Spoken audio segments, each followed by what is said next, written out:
दोस्तों गर्मियों में जितने हेल्थ रिलेटेड प्रॉब्लम होते हैं उतने ही सॉल्यूशन भी होते हैं। आज मैं आपके सामने जो प्रॉब्लम के सॉल्यूशन लेके आई हूँ उन्हें देखने के बाद आपका जितना खर्चा नहीं होगा ना, उससे कई गुना ज़्यादा आपको फ़ायदा होने वाला है। तो प्लीज़ आप इस वीडियो को पूरा देख के अपने जीवन में अप्लाई ज़रूर करें इन्हीं गर्मियों में, ताकि आपको पूरा संपूर्ण फ़ायदा मिल सके।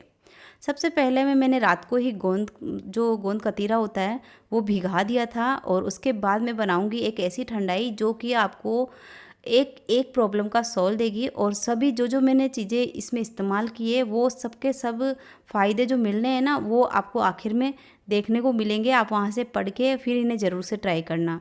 सबसे पहले मैंने लिया है 1 चम्मच भर के कच्चा तेल और 2 चम्मच भर के मैंने तरबूज के बीज लिए हैं। ये ठंडी तासीर के होते हैं, साथ ही इनसे काफ़ी फ़ायदा मिलता है हमें हेल्थ में। अब मैंने 1 चम्मच लिया है देसी गुलाब की पत्तियाँ, साथ ही में 1 चम्मच या फिर आधा चम्मच जितना मैंने सौंफ लिया है। 1 चम्मच हम खसखस लेंगे, साथ ही में 7-8 काली मिर्चें और 1 बड़ी इलायची, हरी इलायची होती है ना उसके थोड़े जिसके काले दाने हों, वो क्रश करके ले लिया है। अब मैंने 5 बादाम और 4-5 काजू ले लिए हैं। इन सभी चीज़ों को हमें एक साथ भिगाना है, और ये सारा इंग्रेडिएंट्स मैं घर के 4 लोगों के हिसाब से यूज़ कर रही हूँ। अब हमें क्या करना है, सभी चीज़ों को पहले धोना है ताकि इसकी डस्ट निकल जाए। डस्ट निकालना बहुत ज़रूरी होता है दोस्तों। इन्हें जब प्रिजर्व करते हैं दुकान वाले, तब इसमें कुछ केमिकल वगैरह मिलाते हैं, वो धुल जाएंगे तो काफ़ी अच्छे से हमें पूरे के पूरे हेल्थ के जो मतलब कि मिलने चाहिए बेनिफिट्स वो मिलेंगे। धोने के बाद हम इसे भिगा के रख देंगे। उसके बाद मैंने एक हल्का सा गीला कपड़ा लिया है, ये कॉटन का कपड़ा है और हल्का नमी रहेगा पानी का तो सही रहेगा। अब एक कटोरी के नाप से मैंने 2 कटोरी भर के ले लिया है मखाना। इन्हें हमें हल्के गीले कपड़े के अंदर अच्छे से साफ़ करना है, रगड़ रगड़ के। इसी तरह से हम बाकी का सारा इंग्रेडिएंट साफ़ करके ही यूज़ करेंगे, जिससे कि हमें कोई भी जो ये प्रिजर्व करते हैं ना इन ड्राई फ्रूट्स वगैरह को, उन्हें उनके प्रिजर्व में जो डालते हैं केमिकल या पाउडर, वो हमें पेट के अंदर नहीं डालना पड़े, उन्हें हम साफ़ कर लेंगे। तो यहाँ पे मैंने मखानों को जब साफ़ कर लिया उसके बाद सेकना शुरू किया है, क्योंकि इनमें हल्की सी नमी आ गई है, तो बढ़िया सा सेकेंगे, जिससे कि जब भी हम इन लड्डुओं को मतलब स्टोर करेंगे ये ख़राब नहीं होंगे। यहाँ पे मैंने इन्हें बढ़िया सा भुना है, और उसके बाद बादाम को भी सेम कपड़े से मैंने बढ़िया सा पोंछ लिया है, और 1 कटोरी मैंने बादाम लिया है। आप चाहे तो अपने हिसाब से कोई भी ड्राई फ्रूट्स बढ़ा सकते हैं, घटा सकते हैं। इनके जो भी हमें बेनिफिट्स मिलने हैं वो पूरे के पूरे मिलते हैं। अगर आपको थकान होती है, आपको आँखों में कोई प्रॉब्लम हो, सर दर्द होता है, आपको बार बार चक्कर आते हैं, एसिडिटी होती है, गर्मियों में बहुत सारी प्रॉब्लम होती है, जिनका सलूशन आपको इस वीडियो में मिलेगा। अब मैंने तरबूज के बीज लिए हैं 1 कटोरी, और 1 कटोरी ही जो काचा गोला होता है उसको मैंने कद्दूकस करके ताज़े को लिया है, ताज़ा गोला लिया है, उसको कद्दूकस कर लिया है छिलके सहित। अब मैंने यहाँ पे डेसिकेटेड कोकोनट पाउडर, मतलब जो रेडीमेड कोकोनट पाउडर आता है ना, वो नहीं लिया है। उसमें क्या तेल निकला होता है ना, तो उतना टेस्ट नहीं आता है, फिर हमें जो ऊपर का जो घी वगैरह होता है वो ज़्यादा डालना पड़ता है, वो मैंने नहीं डाला है। सभी चीज़ों को मैंने अच्छा सा भून लिया है, और क्योंकि कढ़ाई गर्म है, सारे ड्राई फ्रूट्स गर्म है, तो उसी के अंदर हम 1 कटोरी अखरोट डालेंगे। ये हमारे हार्ट के लिए बहुत अच्छा है। अगर आपको मतलब कि छोटी मोटी कोई प्रॉब्लम्स होती है और एकदम से धड़कन बढ़ जाती है, तो आपको अखरोट अपने रूटीन में शामिल ज़रूर करना चाहिए, मुझे ऐसा लगता है। क्योंकि अखरोट जो है हमारे हार्ट को काफ़ी मजबूती देता है, हेल्थ बेनिफिट्स बहुत अच्छे हैं इसके, इसीलिए मैंने 1 कटोरी अखरोट डाला है। उसके बाद सभी चीज़ों को भून के हम ठंडा होने के लिए रख देंगे। फिर लेंगे इसे बनाने के लिए भुना चना। भुने चने का जो एक्स्ट्रा छिलका था उन्हें मैंने हटा दिया है, और इसे सेम कपड़े से मैंने बढ़िया सा पोंछ लिया है। उसके बाद मैं क्या करूँगी, 2 कटोरी भर के इसे मिक्सी के जार में डालूँगी नाप के, और उसके बाद मैं इसे सीधा ही कढ़ाई में डाल दूँगी भुनने के लिए। अभी मैंने गैस ऑन नहीं किया है। पहले मैं क्या करती हूँ, जो ड्राई फ्रूट ठंडे हो गए हैं उन्हें मैं पीस लेती हूँ 2 बार में करके। बहुत ज़्यादा पाउडर नहीं बनाना है, हल्का सा दरदरा रहेगा तो चलेगा, वरना अगर आपके घर में कोई बुज़ुर्ग है उनके लिए आप बना रहे हैं तो एकदम बारीक महीन पाउडर बना सकते हैं। फिर मैंने 250 ग्राम मिश्री ली है, जो धागे वाली होती है ना, बंधी बंधी सी, वो वाली लेनी है। ये सुपर हेल्दी होती है, और इसकी मिठास आप चाहे तो कम भी कर सकते हैं और ज़्यादा भी कर सकते हैं अपने हिसाब से। मैंने 250 ग्राम लिए, पर फिर भी मैं आपको कटोरी में नाप के बता देती हूँ। 2 कटोरी हम मिश्री ले लेंगे। अब देखिए गर्मियों में गुड़ खाना मुझे नहीं लगता कि सही होगा, पानी में अगर हम डाल के पीते हैं या कुछ करते हैं, कुछ बनाते हैं तो चलेगा, पर आप इस तरह से अगर लड्डुओं में मिश्री डालेंगे तो ही ठीक रहेगा। मिश्री को मैंने फोड़ के और 2 कटोरी में नाप के ले लिया है। उसके बाद 1 कटोरी नाप के मैंने पिघला हुआ देसी घी लिया है।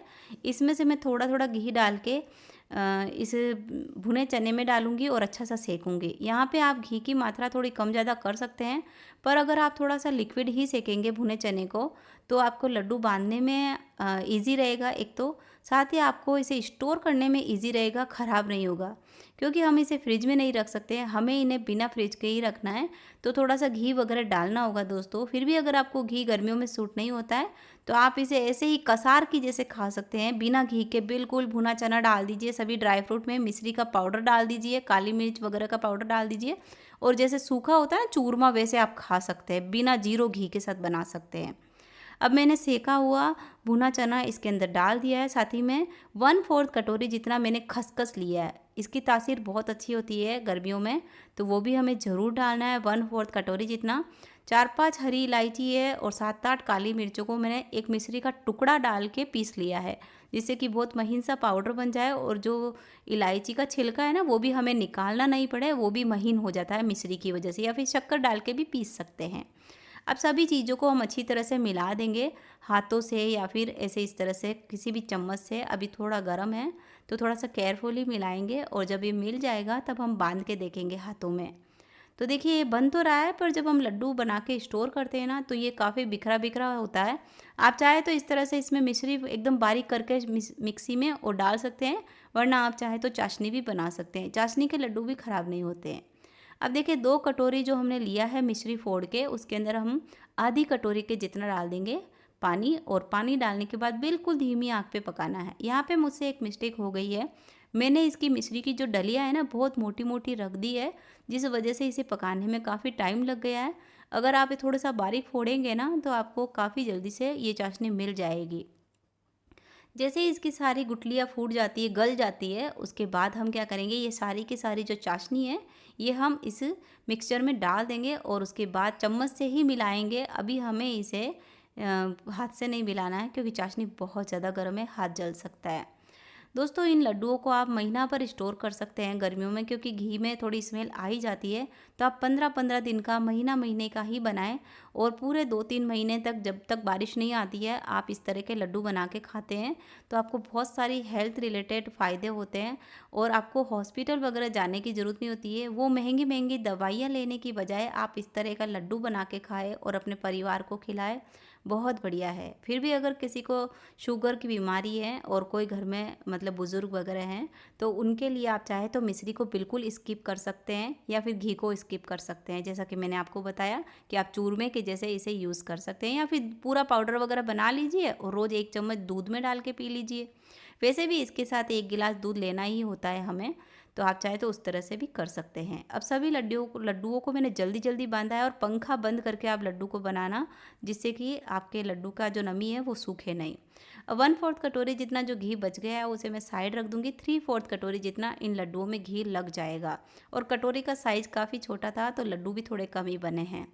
चलिए इन लड्डुओं को साइड रखते हैं, और जो सबसे पहले में हमने ठंडाई के लिए, या फिर एक ऐसी ठंडाई जो कि हमें काफ़ी हेल्थ रिलेटेड प्रॉब्लम से सॉल्यूशन देती है, वो ठंडाई बनाने के लिए मैंने 4-5 घंटे भीगे हुए ड्राई फ्रूट्स ले लिए हैं, और इन्हें मैं सीधा ही मिक्सी के जार में डालूंगी। और क्योंकि ये धुले हुए हैं तो पीसते समय इसी पानी का हम यूज़ करेंगे, थोड़ा थोड़ा करके। थोड़ा थोड़ा पानी डालेंगे तो इसमें मोटे मोटे दाने नहीं रहेंगे, और काफ़ी अच्छे से पिस के पेस्ट हमारा तैयार होगा। अब हम डाल देंगे इसमें दूध, जितना कि हमें अपने घर में लगता है। मैंने बताया आपको कि मैं 4 लोगों के हिसाब से ये सामान भिगा रही हूँ, और 4 लोगों के हिसाब से मैंने ये दूध बनाया है। और बस अच्छा सा चिल्ड कर लेंगे, बर्फ़ नहीं डालेंगे। बर्फ़ डालने से क्या होता है, ये काफ़ी पतला हो जाता है दूध। अब मैंने 1 चम्मच भर के गोंद कतीरा डाला है, जो कि मैंने भिगाया था सबसे पहले में, और उसके बाद इसमें दूध डाल दिया है। और आप इसे बनाकर खाना और पीना। वीडियो पसंद आए तो वीडियो को लाइक और चैनल को सब्सक्राइब ज़रूर करें। तब तक के लिए बाय।